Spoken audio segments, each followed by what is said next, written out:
we see its familiar iconic delta shape all around us. Even in silhouette, we instantly know what it is. The Space Shuttle. Versatile, reusable, revolutionary. The first and only spacecraft of its kind. For 30 years, the shuttle is known for stunning achievements, heartbreaking tragedies, and ultimately triumph in the human will to explore, work, and live in space. Like no other spacecraft before it, the shuttle is able to launch our nation's dreams of exploration.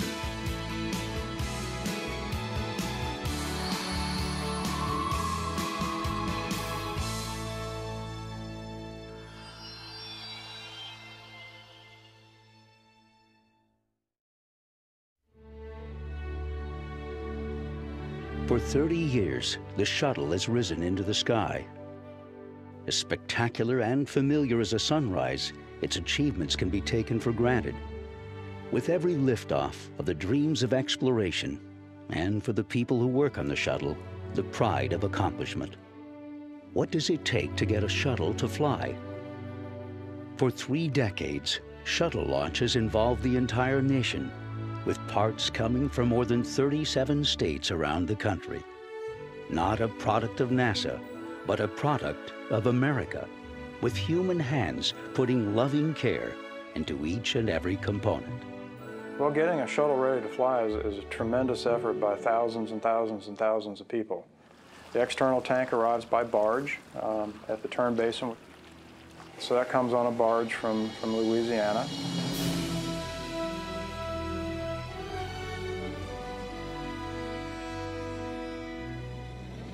And the solid rocket booster segments come to us on rail from Utah. And so they all come together. We stack the boosters, then we attach the external tank, and then the orbiter gets attached to the tank, and we roll out. A shuttle launch, it's the icing on the cake for all the work that they've done. The launch team includes folks that worked on the hardware or the software months before in a building that in the middle of the night that may not have any windows in it. They know that you don't have to have a highly visible job to be important in this business. So on behalf of the KC processing and launch teams, I wish you good luck, Godspeed, and we'll see you back here just after Thanksgiving. Well, a launch here is very, very special. I haven't seen one from outside for over 10 years. I'm always in the control room. But thousands and thousands of people come to Titusville and Cocoa Beach and Cape Canaveral to see a launch. You watch the tourists, come here special. The kids, just in awe when the orbiter lifts off. It's a tremendous feeling of, again, of accomplishment.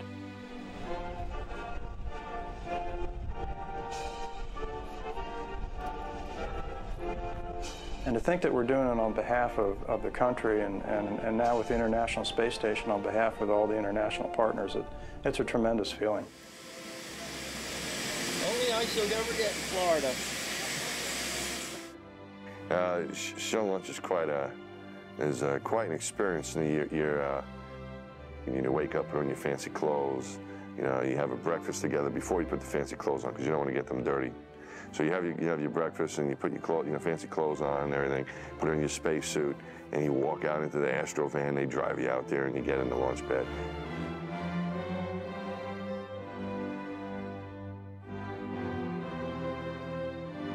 Leading up to the launch, it's a lot of training, and it's something you've been preparing for really kind of all of your life if you think about it, because this whole aspiration of being able to go into space is something that starts pretty early on for most people.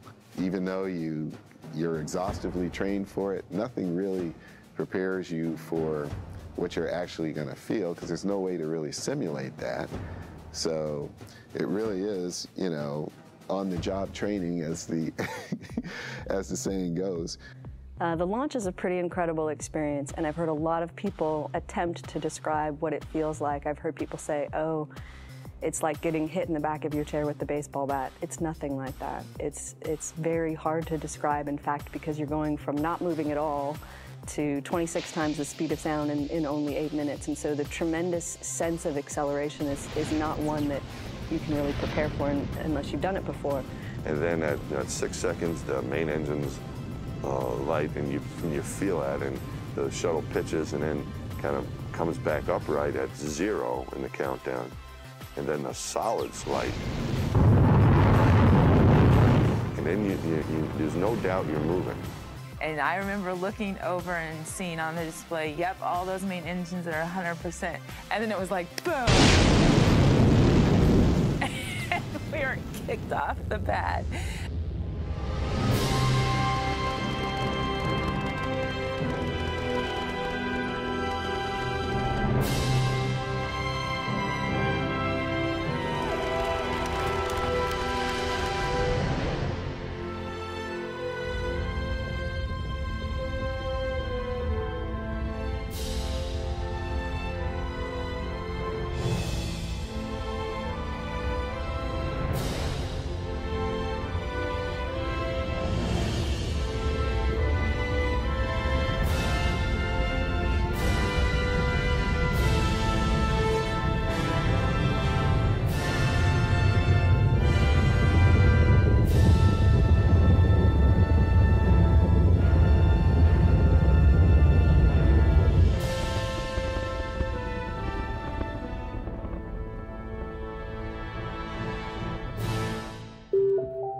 And within a couple seconds, the thought went through my mind was, man, we're like far away from home.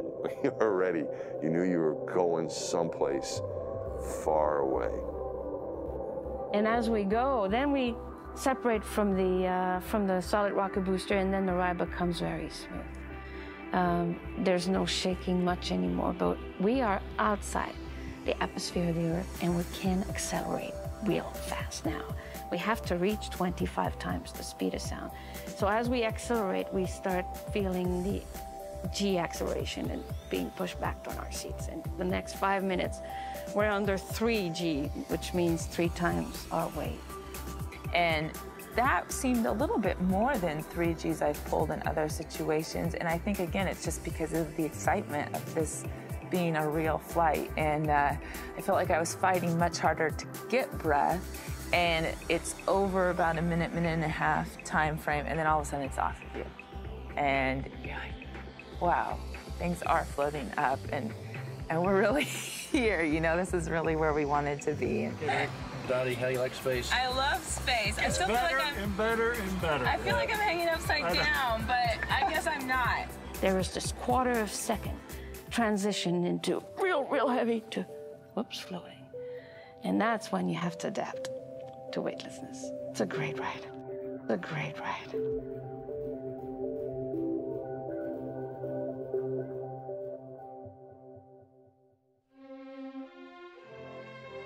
Before the space shuttle, spacecraft like this Apollo capsule are built for no more than 3 astronauts.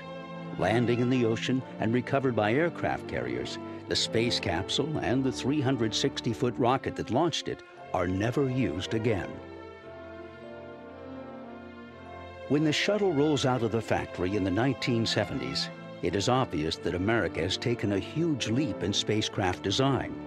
The largest, fastest winged hypersonic craft in history, the shuttle lands on a runway and can be refitted to fly again and again. It can hold up to 7 astronauts, and its payload bay can haul cargo to and from space. Space flight and how we conduct it changes radically with the shuttle concept. But you can imagine the early spacecraft, barely the size of a desk for 1 or 2 astronauts. Now the spacecraft is the size of an airliner, and it has thousands of components and miles of wiring, and we were making the transition from the era of wires and switches and meters to digital and computers. The shuttle's flexible design means it can carry out a variety of missions not possible before, including scientific and astronomical missions. NASA needs a new breed of astronauts, not just flyers, but scientists, engineers, doctors, and other disciplines. A whole new world of opportunity opens up for astronaut candidates who may not have applied to NASA before the shuttle. In addition, a space program actively recruits women and minority astronauts for the first time.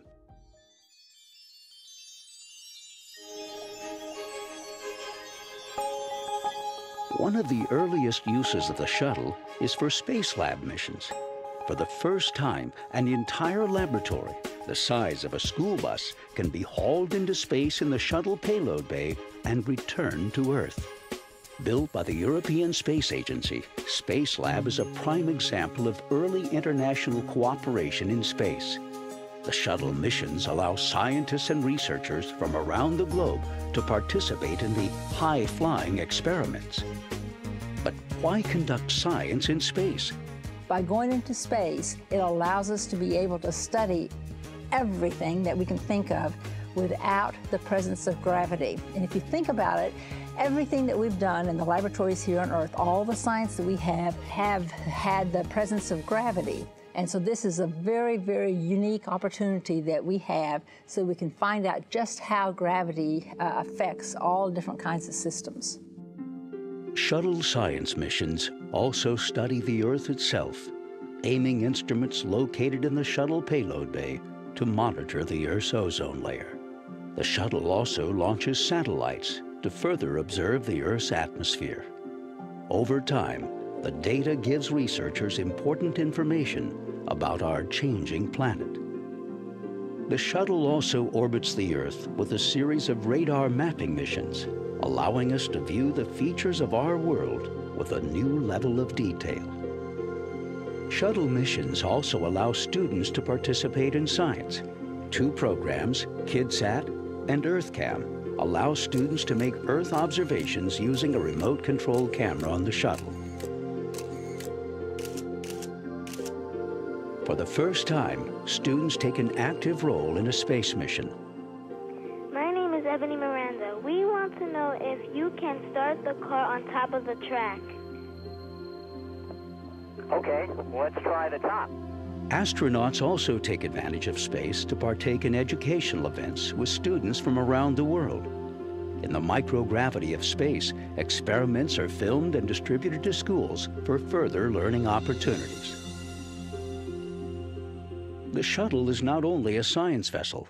Commercial clients from around the world take advantage of the shuttle's capability to carry satellites into space. Yes, it proves the physics of frisbees works up here as well as it does on the ground. Space hardware of all shapes and sizes launches from the shuttle payload bay. And you'd point the orbiter in the right direction and spin these babies up and eject them out, and then about half a rev later, those motors would burn, and the thing was pointed in the right direction to take it on its way to the final orbit. A great capability that the orbiter provided. Before the shuttle, if a satellite malfunctioned in space, it became multi-million-dollar space junk. The shuttle gives ailing satellites a second chance, offering rescue and repair missions. All got a good grip? Yes, sir. Houston, I think we got a satellite. The shuttle scenario of having people and a work platform in space benefits all types of space hardware. But one repair job stands out above the rest: a space telescope named Hubble. Launched in 1990, Hubble is to float high above the haze of Earth's atmosphere, free to view the cosmos with unprecedented clarity. But when scientists get the first pictures back, the results are less than spectacular. Hubble has a flaw in its primary mirror, resulting in fuzzy imagery. NASA mounts a repair mission to try and salvage the telescope. Using the shuttle payload bay as a work platform, astronauts conduct a series of spacewalks to fix the telescope.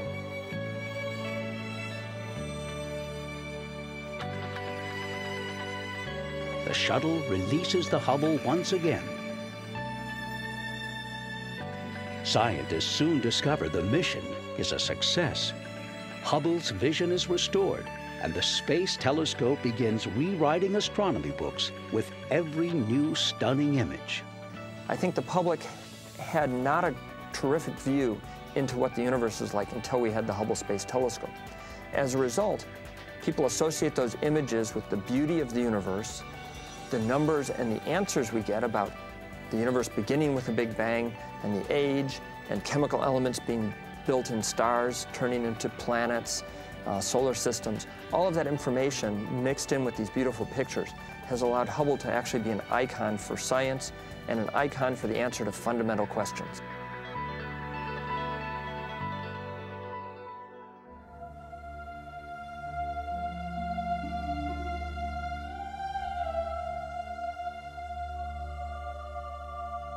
In 30 years of flying in the treacherous environment of space, the shuttle is not without tragedy. The loss of 2 space shuttles, Challenger in 1986 and Columbia in 2003, claims the lives of 14 astronauts. The nation mourns the crews as friends, neighbors, colleagues, and as the heroes they are. For some, the tragic events are a source of inspiration. When I was in high school, I was probably in the 10th grade, I think, when we had the Challenger accident. And that was sort of the first thing from the space program that really sort of made it onto my radar screen as a big event. And it seems like a strange thing to say, well, that inspired me. But at the same time, it was something that it made me aware of the shuttle program. It made me aware of how important this work was that the shuttle program was doing, and that people were willing to risk their lives for it. So that was sort of the big event to me that put it onto the map and made me think about, well, what would a career with NASA be like? For Columbia, which was lost in its return to Earth, the public becomes directly involved with the recovery of the spacecraft. Recovery teams, many of them volunteers, diligently search for debris, hoping to help NASA discover how the accident happened. The public outpouring of grief was matched only by the drive to continue. NASA and the nation were determined to make the shuttle better and safer, and to persist. The shuttle was grounded for years following each accident. As it rose again each time, the pride in America and its space program was palpable. You know, you hear in tragedies that they say, well, they died doing what they loved to do, and they would have wanted us to carry on. And that is absolutely 100% true in the Columbia case. I know every one of those astronauts personally, and I know each one of them would have been extremely disappointed had the program ended because of that tragedy. They truly, truly believed in what they did. They gave their lives for what they did, what they believed in. So we had to find the problem, fix it, and fly again. And on launch day, we were doing just that. It's what we do. We are launching America's space shuttle for the good of the country and the good of the world. It's what we do. We have to do this. A lot of thoughts back to Rick and his crew. But it was also looking forward.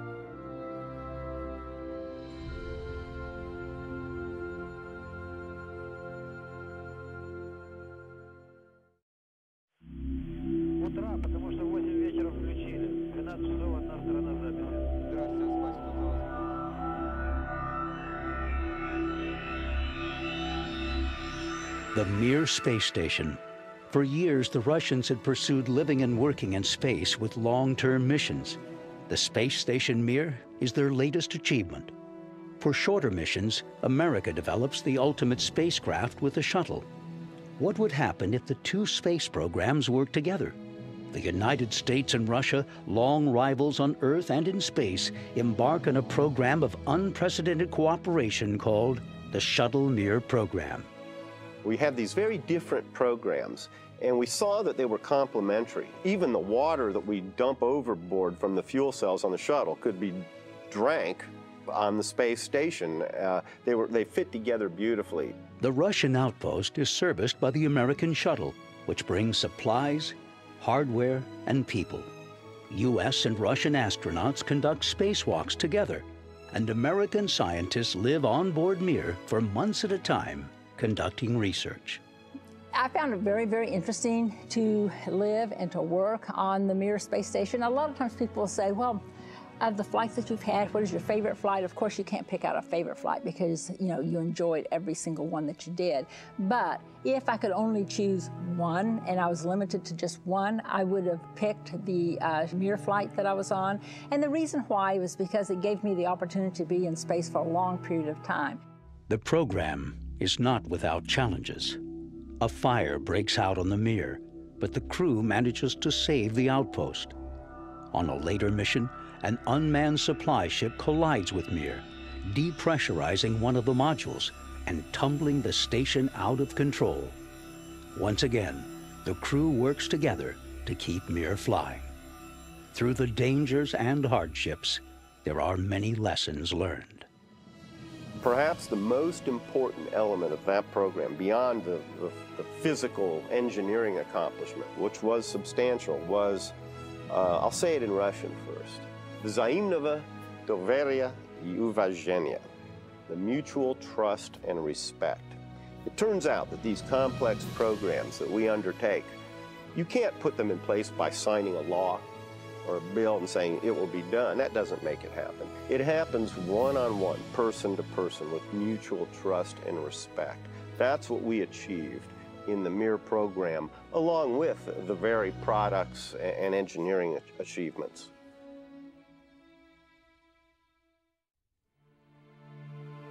From the beginning, it is imagined that the shuttle can build a space station. Yet for the first 20 years, the shuttle is never used for this purpose. This changes in the late 1990s. Building on the success of the Shuttle Mir program, the United States partners with Russia and other countries to build an international space station. The station is so large, it must be sent into orbit one module at a time for assembly. Russia sends up the first component, Zarya. The first U.S. module, Unity, is loaded onto the Shuttle Endeavour. This new international era in space starts with a bit of magic. There's a picture Red Huber took. It was a rainbow over Endeavour sitting out on the pad. And I have to share a little private story. My daughter and I are real Wizard of Oz aficionados. We launch, you know, then that night everything went absolutely perfect. We're on orbit, and the wake-up music for our first day on orbit was Judy Garland singing Somewhere Over the Rainbow. And man, it brought tears to my eyes.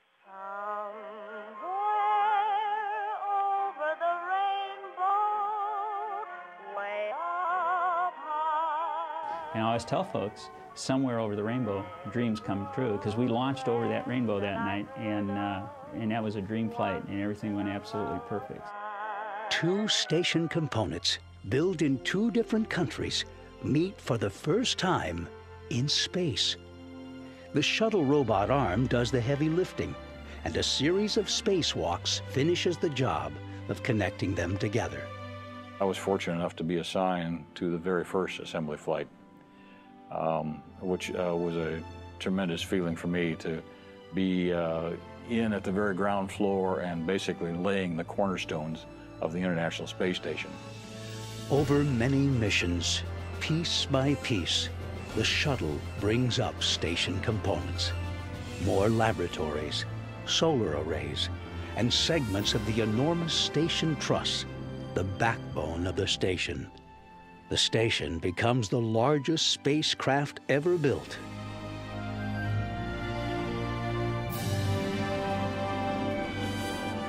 The station was humongous, the size of 2 football fields, 8 habitable modules, 6 people permanently inhabiting. It was a living laboratory that we walked in with people inside, with life, with stuff everywhere. It was humongous compared to what I'd seen before. As a final mission for the space shuttle, building the International Space Station may be the most lasting achievement. So the space station would never have been possible without the space shuttle. It's a phenomenal accomplishment when you consider not just the engineering of it. I mean, here's hardware from around the world that comes together in space, is put together and works for the first time. But the cultural differences between, you know, Japan, ESA and all its partners, United States, Canada, Russia, and we're all working together as one. And that is really a fantastic model and a great model for the future when we eventually explore beyond our home planet.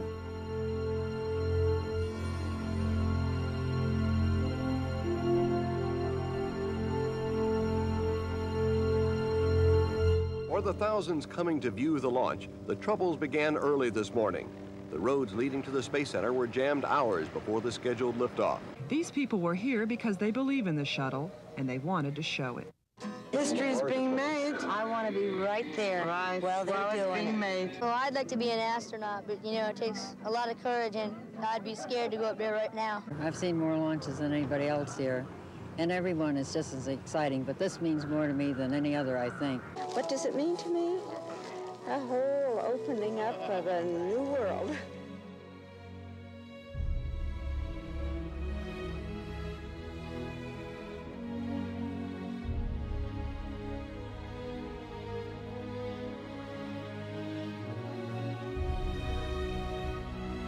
Well, I definitely think since the shuttle was invented, it was people, they thought it was like a revolutionary thing, and it's definitely helped us to build ISS, and I'm kind of sad to see that they're retiring it. I mean, I always loved to watch on TV when they first started, when they shot them in the air. I've always been fascinated with rockets, but shuttles, they just really astound me.